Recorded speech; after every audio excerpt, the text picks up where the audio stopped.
Remember to turn on all notifications so you don't miss a video.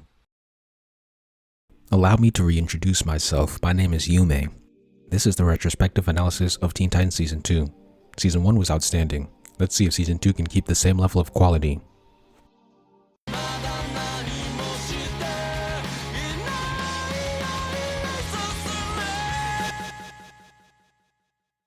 This is a Starfire episode.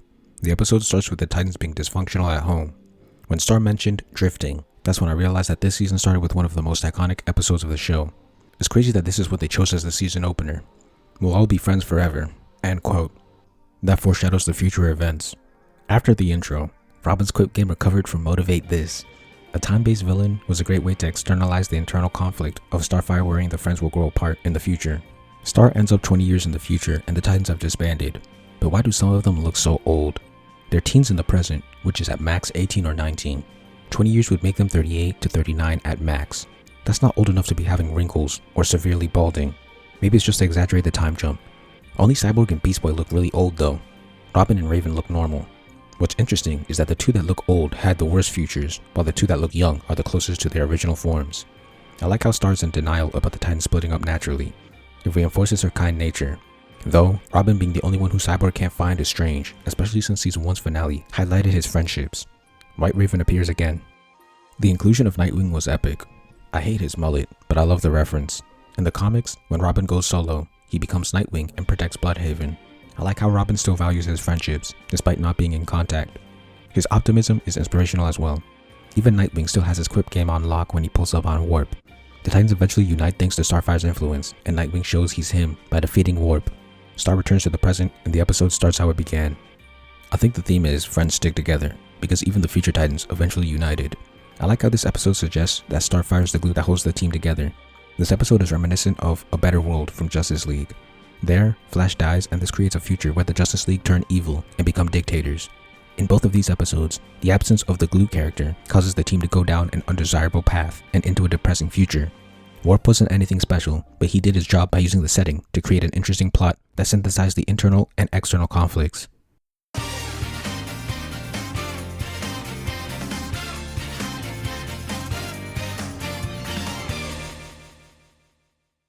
This is a Beast Boy episode. BB tries to hang out with someone, but everyone's busy. I love the continuity of Raven and Star hanging out together. It's a small but important detail that shows that the progress made in previous episodes is not lost. BB has a desperate need for attention in this episode, and he gets it in an unexpected way when the antagonist mistakes him for his own green dog. The episode ends with the Titans freeing BB and the two aliens going back to their planet. Beast Boy learns that you don't always need attention, which is the theme of the episode. It's decent. The track Soto Heads for Home sounds great. The antagonist was lame, and there wasn't that much action, but at least the message was solid. It reminds me of some of his parts. The main character is trapped by the antagonist, and their self-reflection helps them learn the lesson, while the other Titans deal with another issue. In this case, the Titans' plot was more interesting than the main characters. With Cyborg, he was having a philosophical battle with Fix-It. Here, Soto's just a baby that can't be reasoned with. But the two plots are more joined together than in Cyborg's episode. Mumbo was just a distraction there, but here, the dog that's being chased is actually directly related to freeing Beast Boy.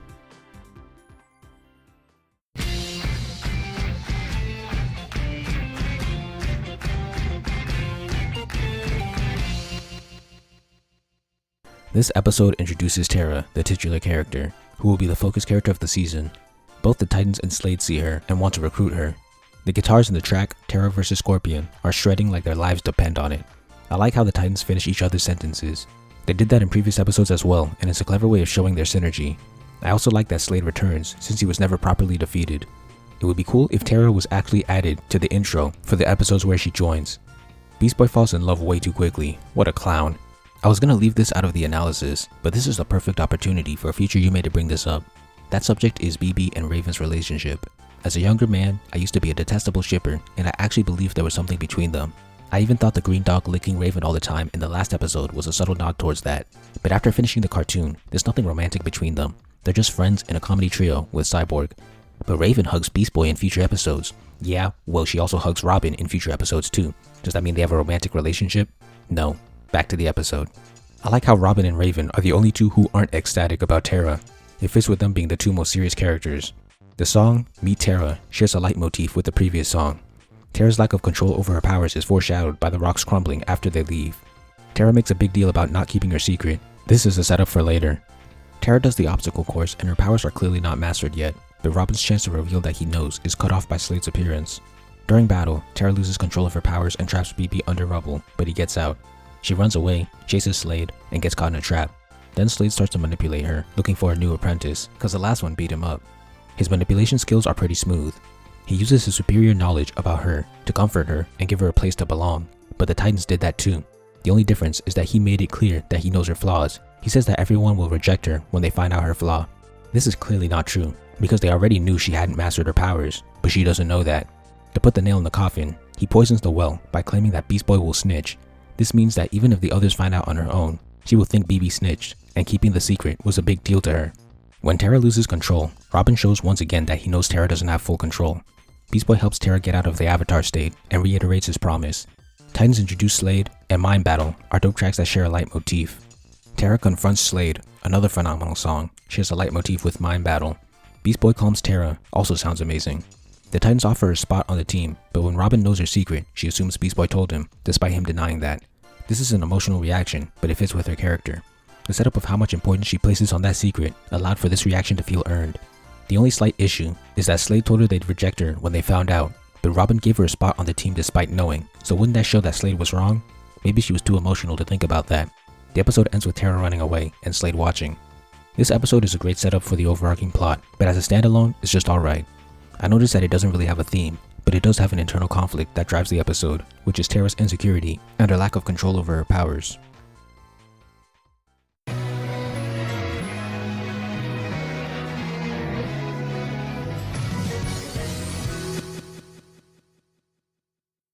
This is a Cyborg episode and probably one of his best. It starts with Cyborg lifting increasingly heavier weights. When his arm says he's at 100%, he says that's his limit. The others try to push him past his limit, but he's unable to and drops the weights. This understandably makes him salty. The unique setting is once again being used to fuel the internal conflict. That limiter on his arm will play an important role in this episode. Yet another great cold open. When the show returns, his anger is further explained by the fact that with his mechanical muscles, he believes his limits are absolute, unlike a human. He starts off heated, but calms down and explains his background and why it means so much to him. As an athlete, he could push his limits, 110% specifically, but as a cyborg, 100% is 100%. That's a great background to set up the themes of the episode. While Cyborg is blowing off steam by playing games, the Titans try to cheer him up like good friends. This doesn't work though, because sometimes people just need to be left alone. Robin realizes this and they leave. Cyborg defeats his online opponent, Atlas, and the dude's so salty that he pulls up on him IRL. This is probably the most amusing villain introduction. The two start fighting and the Titans join, but they are all no match. Atlas being a full robot makes him a good foil and medium for the themes that'll be expressed in this episode. Already, we can see how he looks down on humans and disrespects his mechanic. Atlas traps the other Titans in bubbles and challenges Cyborg to a fair 1v1 later in exchange for his friends. Before leaving for the fight, he looks back at the weight machine, which symbolizes Cyborg's limits. Atlas's disrespect for his mechanic and superiority complex towards humans are shown once again before the fight. Atlas's characterization is done so well in such a short time frame. Robin brings up the disrespect during the fight, but the mechanic brushes it aside. As they trade blows, Cyborg checks his arm monitor and it says he's at 96%. The two lock hands and try to push each other, but Cyborg's monitor hits 100%, while Atlas still has extra power, so Atlas overpowers him. After Cyborg loses, Atlas breaks his promise and keeps the Titans as trophies. Robin tries to motivate Cyborg again, but the monitor says that he's at his limit. Atlas says, "I am all robot, and you are only human." This is the midpoint, the false defeat. This is interesting because as a full human, Cyborg could push his limits. As a full robot, Atlas is stronger. As a half robot, Cyborg gained superhuman strength, but he lost the ability to push his limit. Right now, the story suggests that if Cyborg was fully human, he could compete in strength, but because he's only half, he's inferior to Atlas. I'll put a pin in that. Gotham City is mentioned while Atlas is gaming. Robin brings up the mistreatment to the mechanic again, but it doesn't go anywhere. I guess Robin took some manipulation classes from Slade. Cyborg starts talking to himself in a mirror, and the directing is phenomenal. The real Cyborg is the quitter, while the mirror one is the optimistic one. The real Cyborg, who is saying, "I gave it all I had," is only shown from the robotic half of his face, representing his limits. The mirror Cyborg, who is saying, "Give more," is shown from the human side of his face. Cyborg says that Atlas is just a better robot. Then mirror Cyborg responds with, "But you aren't all robot. Half of you is human, and that's the half that can beat him." End quote. Then a real Cyborg, shot from his human side, looks at the monitor and decides that he can push his limits. Phenomenal. Who wrote this episode? This is by Adam Beechin, who wrote Forces of Nature and Mad Mod from Season 1. Those were probably my 2 least favorite episodes, so he's redeeming himself here. In later seasons, he wrote Haunted. That was also pretty good. I mentioned him in the Season 1 video. Atlas disrespects the mechanic for the last time, and after a glance at Robin, he stands up for himself.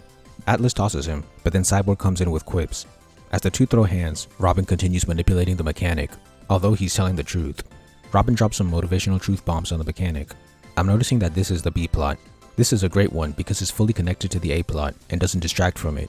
A lot of cartoon B plots that I remember, like in Rick and Morty, tend to be a separate adventure, but this is much more ideal. After the mechanic refuses to help Atlas, Atlas tries to arm himself with weapons, but he doesn't know how, proving Robin right. The mechanic frees the Titans, and they make sure Atlas stays for the 1v1. Amazing friends. The mechanic, who was cheering for Atlas before, is now cheering for Cyborg. Symbol changed.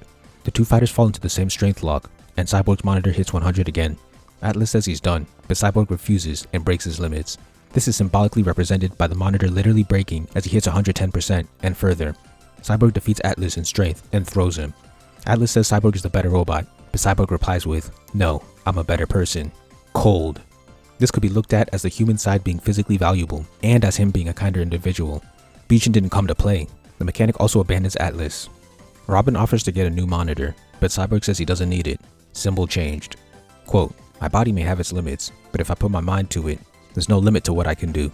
After all, I'm only human." End quote. That's the theme.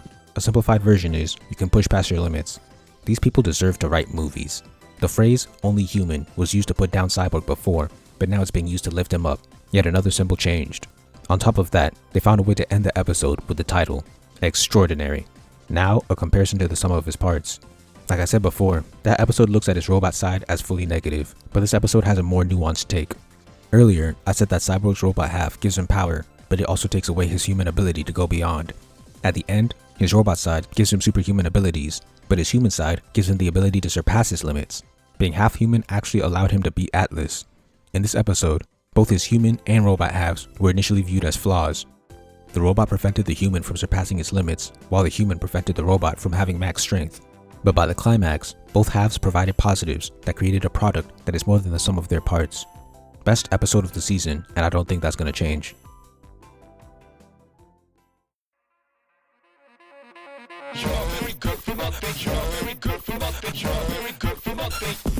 This is a Raven episode that puts her powers to use again.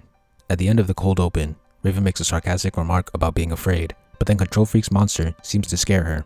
During the fight, Raven reiterates her lack of fear. The fight ends with Robin turning into him and cutting the sprinklers, which is a good strategy. The scene ends with BB renting a scary movie. In the Titans Tower trophy room, we can see Slade's mask and the 3 colored chips from masks. I don't know how he got Slade's mask considering he's still alive. They watch the movie and they're all visibly frightened, but Raven is the only one who denies it. At night, Raven wakes up from a nightmare, suddenly admits to being afraid of her own decorations, and then hears a scream. The Titans meet up in the main room and the mystery begins. This episode is far more entertaining when you don't know the reveal. The monster from the movie attacks, and for some reason, Raven is unable to use her powers. That's a clue. Beast Boy comes up with a wild theory like he did in Masks, but the Titans believe that it has something to do with the remote. Once again, Raven implies that she isn't scared. After the first red herring, Raven reiterates that she doesn't get scared. Eventually, Beast Boy gets dragged away and disappears. The trophy room appears again and shows references to Mumbo Jumbo, Puppet King, and Mad Mod. Since the remote is in the same place, Mr. Detective starts deducing that Control Freak is irrelevant. Boy Wonder actually solves the mystery with clues, but he's taken away by the monster before he can reveal the answer. This is straight out of And Then There Were None. The 3 go to the basement and are attacked by monster rats. Starfire vanishes, and then there were 2. Cyborg tells Raven not to be scared and she denies any feelings of fear. Then Cyborg vanishes when she looks away, and then there was 1. Raven is attacked by horror elements until she's cornered without her powers. Once she admits her fear, she's able to use her powers to wipe away the monsters. A 4-eyed Raven flies into the sky. I think this comes back in another season. In the resolution, Robin reveals the answer. Her powers were going out of control because she bottled up her fear. The episode ends with BB making a joke and Raven replying with a pun. The theme is, it's okay to be afraid. This was a decent episode. The only real issue I have is that the monsters were never really a threat in the end, and it kind of weakens them as antagonists, but the horror mystery element was done wonderfully. The clues were planted perfectly so that we could logically solve the problem at the same time as Robin.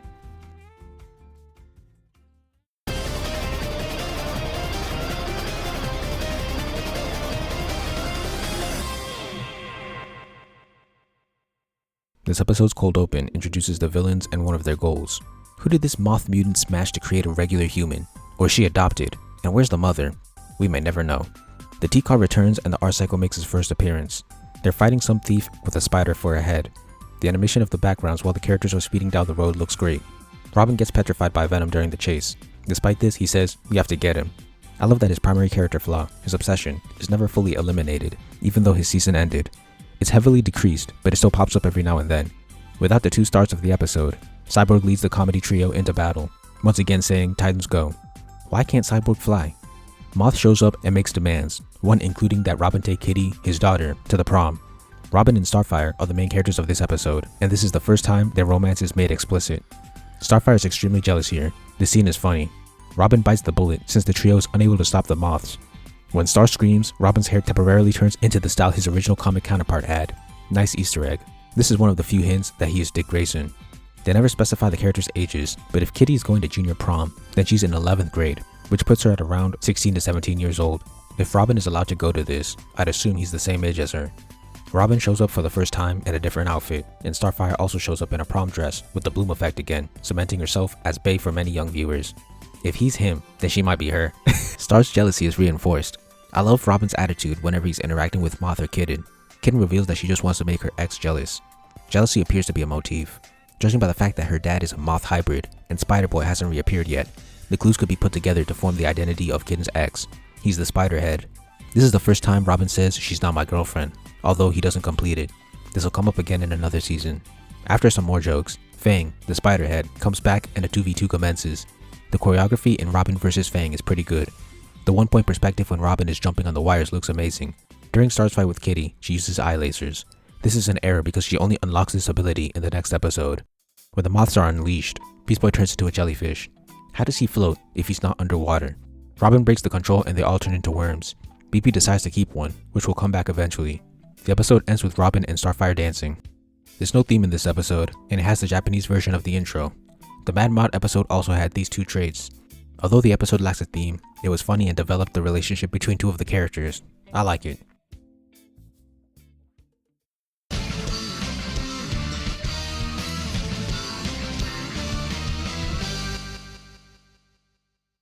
This is a Starfire episode that makes use of her unique biology to facilitate the theme. The introduction brings up the inciting incident very quickly, puberty. I don't know why this episode has narration. The bloom effect is used once again. This is the fourth time it's been used, and the second time it's been used to highlight Starfire's beauty. It's cool how they found a unique way to convey puberty in their story. Conveying it normally would be pretty awkward. When we return, I have some logical questions. Why doesn't each Titan have their own personal bathroom? And why is there only one mixed bathroom in the entire tower? You got that entire tower with several floors, but only one bathroom. I like how Raven helps Starfire feel normal and even gives her advice. In battle, Robin comes equipped with quips, like always. When Starfire's new body is revealed, she imagines everyone laughing at her and leaves, despite no one actually laughing. This brings back her sensitive side, which was shown in Sisters when she thought that her friends liked Blackfire better than her. It's an emotional, but in-character reaction. I really don't understand why there's narration. It just feels like a lazier way of conveying information. The Robin Cyborg bit was funny. Here, the T-Sub, which appeared in Deep 6, is reconstructed so that it can fly in space, making it the T-Ship. This will continue to appear in other episodes, so it's cool how they had an episode showing its creation. There was bloom once again when the ship took off. The White Woman says Transformation, the name of the episode. Starfire not understanding her own transformation makes sense because Blackfire's was different, and the White Woman explains that each Tamaranian has a unique transformation. The Cyranilean Chrysalis Eater reveals her true intentions and tries to eat Star, but the Titans show up in time. She's a good villain for this episode because her motivations are tied to Star's predicament, internal and external. During the fight, they have a first-person POV again, and it looks even cleaner because Robin is backing up while the monster is swinging, making the scene more dynamic. They got Raven making puns now. I guess the others got to her. When Robin saves Star, he says, "I'm your friend, I don't care how you look," which is the theme of the episode. She awakens the I-beams after emerging from the cocoon, and then she uses them to defeat the monster. Nice. I'd say Chekhov's eye lasers, but this was just awakened. But it is poetic that she used the power awakened from her transformation to save the day. Another thematic quote from Robin is, "No matter how you change on the outside, you'll always be Starfire on the inside." End quote. This was a good episode.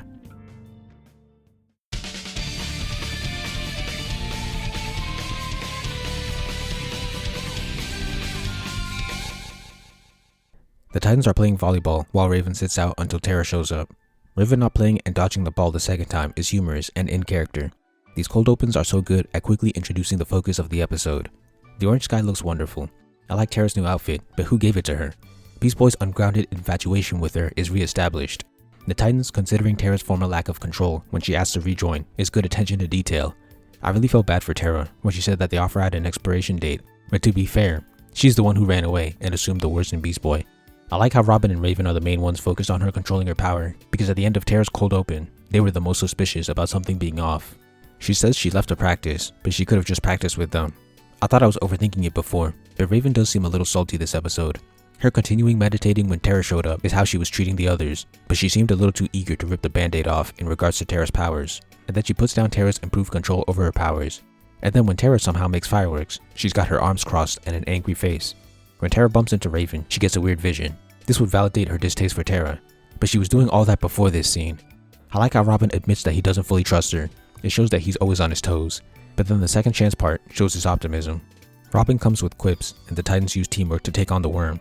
Why can't Cyborg fly? And why does Robin's staff keep breaking? It's a compilation of his staff breaks. He can make a cape that can deflect nearly anything, but can't make a durable staff. Terra interrupting Raven's attack was suspicious though. Raven interrupts her back later. Terra tries to smooth things over, but Raven is extra salty. This is the first time she's been this assertive. I like how she's protective of her friends. As usual, it shows that the Titans are more than a team, and it highlights that Raven actually sees them as friends, despite refusing to play volleyball with them at the start. Raven and Terra's dynamic in this episode is so entertaining. I love how the episode forces them to be together when Robin splits up the teams. Terra also puts fuel on the fire when she starts a competition with Raven. This is the first rivalry Raven has had. On the other side, Cyborg leads the group and says Teen Titans Go, for the second time this season, and for the 6th time overall. This is the first time Cyborg, Beast Boy, and Star are in the trio. This appears again in Season 4. Starfire uses eye lasers again, cementing them as a normal part of her moveset. The way her powers are rendered in this episode is different. They normally have some kind of wavy pattern inside the green, but here, they are just flat, light green shapes with a darker green glow, kinda like DBZ. Slade is a petty man, and his goal is just to attack the Titan's tower. He even shows up in person, just to throw hands. When Raven and Terra argue about what to do, we get a deeper look into why Raven has been salty. She puts in a lot of effort to control her powers, like the meditation at the start, but Terra suddenly learned how to control hers. This causes her to be suspicious. She also says that trust is something you have to earn, which is the theme of the episode. Raven and Terra improve their relationship when Terra trusts her. Beast Boy successfully takes down the top drill, but the bottom drill is still active. Now, Raven trusts Terra and they work together to save the tower. It ends with Terra getting her own room and the trust of the Titans. Her final line, along with the other hints, make it clear that she's still working with Slade. I don't know why Raven just forgot the vision she had, but this episode was cool.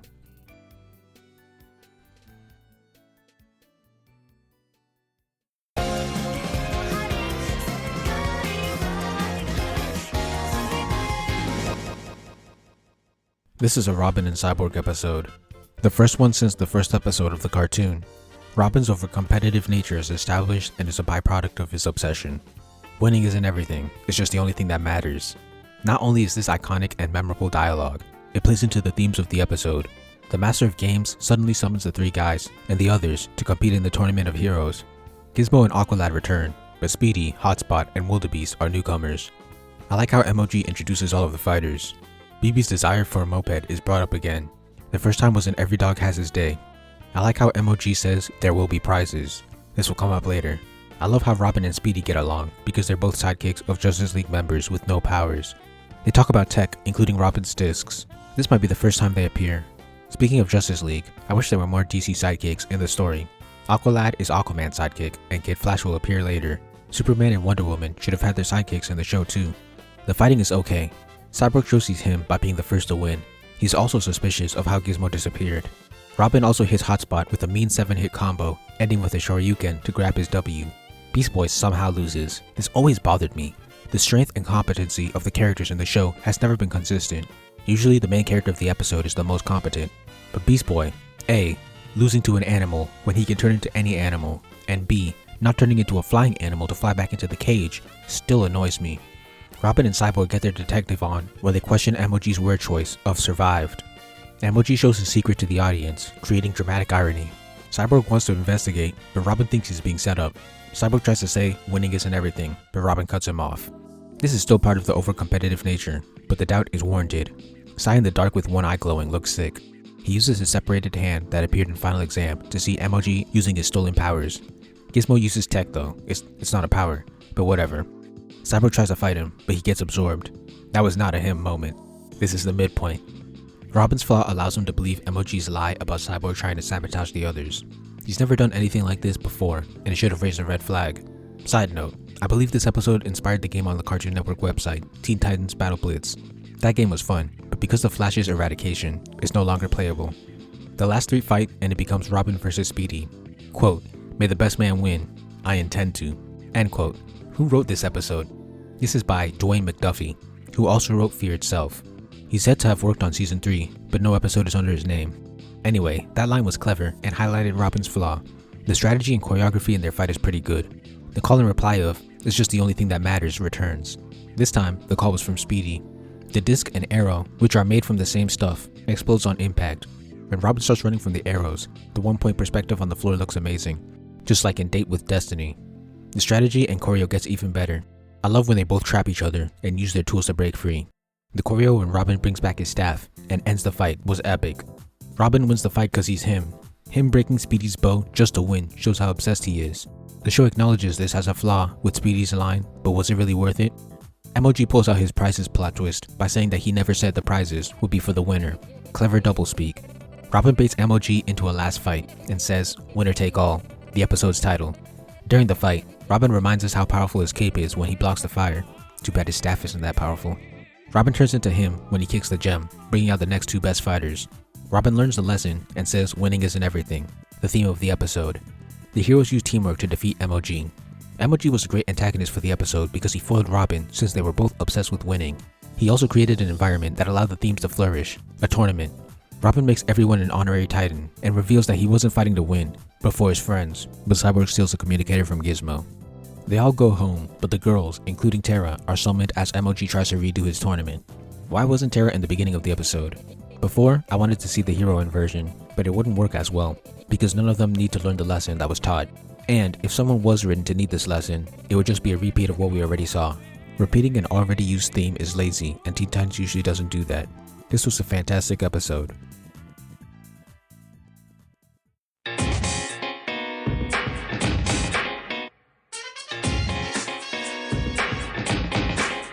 This episode is titled Betrayal, which leads to a complaint I have.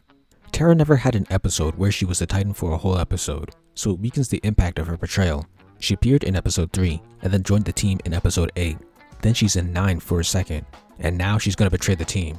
That's 5 episodes she's missing, and not a single one where she's a regular. Couldn't she have returned in episode 5, so she could have more episodes as an actual team member? This would have gone a long way and really made her betrayal sting.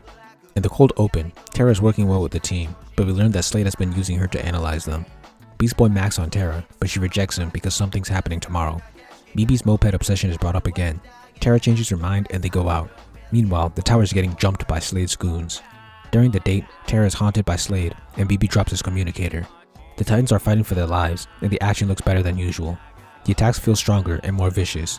On the other side, BB and Terra spend more time together, but it's so hard to get invested in these scenes when I know she's responsible for the tower getting raided. Slade shows up to cockblock BB from making out and they begin to fight. During the fight, Slade reveals the truth. Terra's excuses for all of her nonsense are trash. She said she didn't mean for all of it to happen, but she clearly did. She intentionally took all of the necessary steps for this plan to be executed. When BB asked why she let it happen, she said, "I don't know," and that Slade helped her control her powers. The Titans could have done the same thing. BB maturely cuts her off. I guess the theme is that there is a line that friends shouldn't cross. This was an okay episode. It moved the overarching plot forward, but it focused so much on Terra, a character I'm no longer fond of. She's well written, but I don't like her, and I believe she's written to be this way. She sat there and pretended to be their friends, all while plotting against them with their greatest enemy. And for what reason? Because she assumed Beast Boy broke her promise? How am I supposed to feel bad for her? If her alliance with Slade was actually hidden, and we got more episodes of her being what seemed to be a full hero, the betrayal would have hurt more. But since her first appearance, we the audience knew that she was with Slade.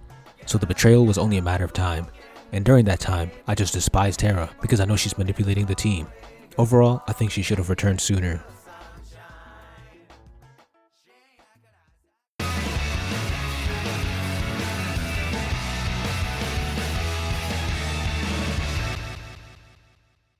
This is a Robin episode. It starts with Robin getting outraced and crashing. The theme song is in Japanese and sung by the new character, alerting the audience that this is a goofier episode. Raven brings back her healing powers from final exam. Robin is very hard on himself and tries to get back into action, but the others have to literally hold him down. They all thought he was trying to continue fighting, like in Date with Destiny. His major flaw, his obsession, is back again, and the comedy is pretty funny.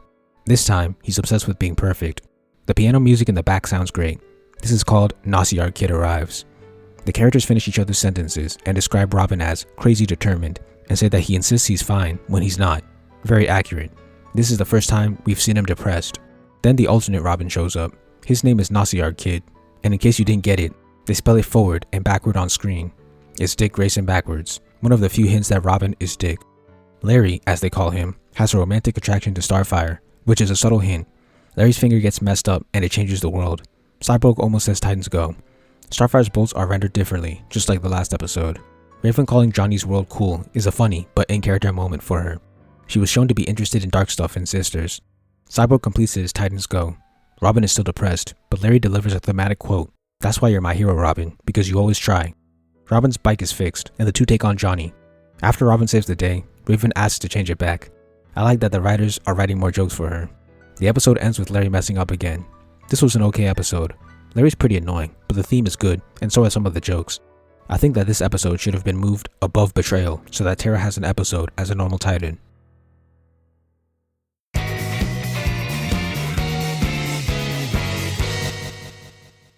Terra has a new outfit and becomes Slade's apprentice.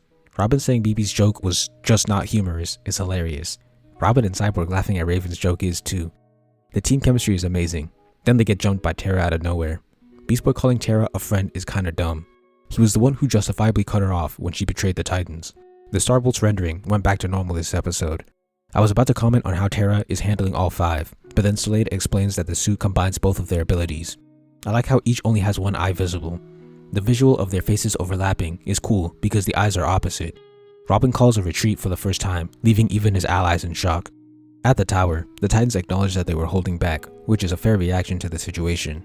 BB's in denial about her evilness, and this is the angriest we've seen him. Robin says she's working for Slade, but BB brings up the time that he worked for Slade. That was cold, but that comparison doesn't hold up. Robin was being threatened with the destruction of his friends. Terra is doing this willingly. Either way, Robin decides to give her one last chance. Terra frees Overload, Cinderblock, and Plasmus. Slade likes to use the latter two a lot. Raven pulls up on Overload with quips. Beast Boy turns into a pterodactyl and carries Cyborg as he fires. This combo has appeared multiple times this season. Raven intelligently uses water to defeat Overload on her own. She might be her. She is Terra's first target, and they have their entertaining friction reignited. Her weakness is her temper, and Terra uses this to drown her. Then Terra one-shots Starfire and has the ground swallow Cyborg and Beast Boy. Robin jumps Terra and tries to reason with her, but she just keeps doubling down on her bad decisions. The episode ends with the Five Underground, swearing to defeat Terra like any other criminal. This episode was better than Betrayal. It moved the plot along in an interesting direction, but it had no theme.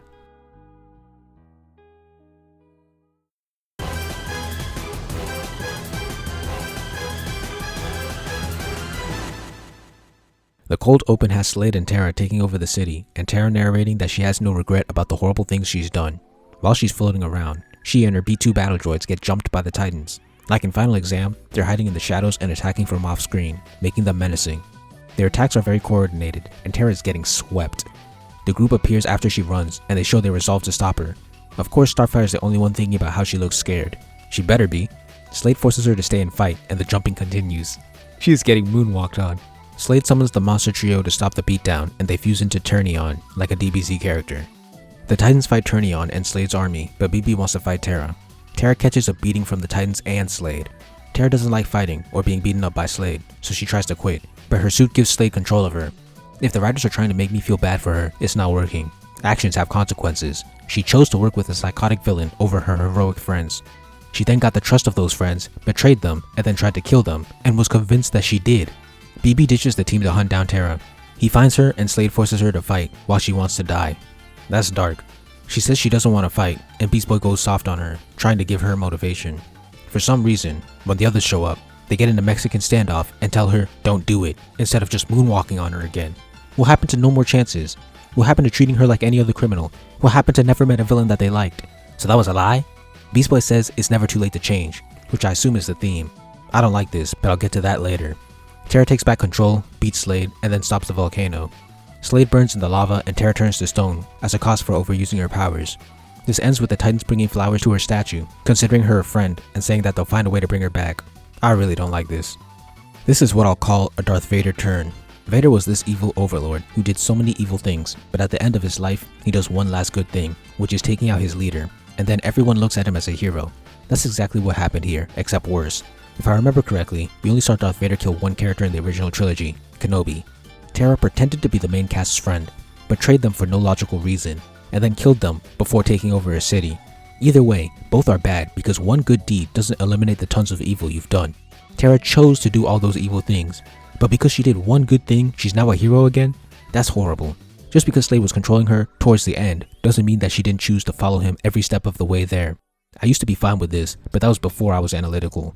Let's dive into Terra's psyche. She joins the Titans and is legitimate friends with them. Then Slade says that he can help her and that they'll reject her. I can believe that these lies made Terra react emotionally when she thought BB broke their promise. Let's say that she was so emotional that she decided to work with the Titans' worst enemy, an evil psychopath. So far, she's just an emotional, flawed character. Then, she returns in Titans Rising as a mole. She's conflicted about pulling a Judas in Betrayal, so she tries to avoid the reality by going on a date with BB while Slade attacks the tower. She wants it both ways, but that's just not possible. That is a very human flaw. When BB hits her with reality, she's selfish and delusional and gets angry at the Titans for having a logical reaction to her atrocious act of betrayal. So far, so good. She's so mad that she even kills the Titans and takes over the city. Okay, so she's clearly crossed the line into villainy at this point. But then in Aftershock, after getting moonwalked on, she decides that she doesn't want to fight anymore. It was all fun and games when she was winning, but now that she's losing, she doesn't want to play anymore. She's like a princess, a child. She doesn't think very far into the future and wants everything to go her way. This is a believable and consistent character flaw. But when Slade slaps her around like a drunk father coming back from work, she no longer likes Slade. Once again, she doesn't think far into the future. She teamed up with a psycho and thought that she could just quit whenever she felt like it. She ultimately kills Slade, but only because he wronged her. She didn't do it because she saw the error in her ways or wanted to be a better person. If Slade gave her everything she wanted, based on her character, she would have never snaked him. So why is she treated like some hero who redeemed herself? Terra is written to be a detestable character, but the insult to my intelligence is when the writers try to paint her as a hero at the end. The theme is it's never too late to change, right? So what about Slade? After all the evil he's done, if he does one good thing, is he absolved of all his sins? Or does Terra get a pass because she was their friend for one episode and then pretended to be their friend when she came back? Her redemption is undeserved. Even the Titans acknowledge this at the end of part 1 and the beginning of part 2, but then they switch back by the end. This is all surprisingly immature writing from a group of writers who have shown an abundance of maturity with their themes. Maybe it's because the writers got too biased towards Terra, because other villains in the future don't get this treatment. Me from the future saw Slade help out in the season 4 finale, but he's never redeemed. The Titans still see him as a villain, as they should. The episode is okay, but I don't like that ending.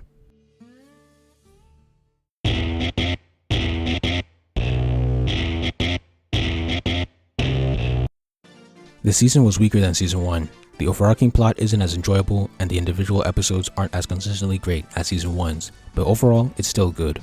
I'm not fond of most of the Terra episodes. She's a frustrating character and the writing didn't allow me to be invested in her. My favorite episodes from this season are Only Human, Winner Take All, Date with Destiny, How Long is Forever, and Aftershock. My top 5 of all seasons so far are Masks, Only Human, Apprentice, Winner Take All, and Car Trouble. Thank you for watching. Please like, comment, share, subscribe, and help me revolutionize the manga industry by buying my manga and spreading the word. All important links will be in the description.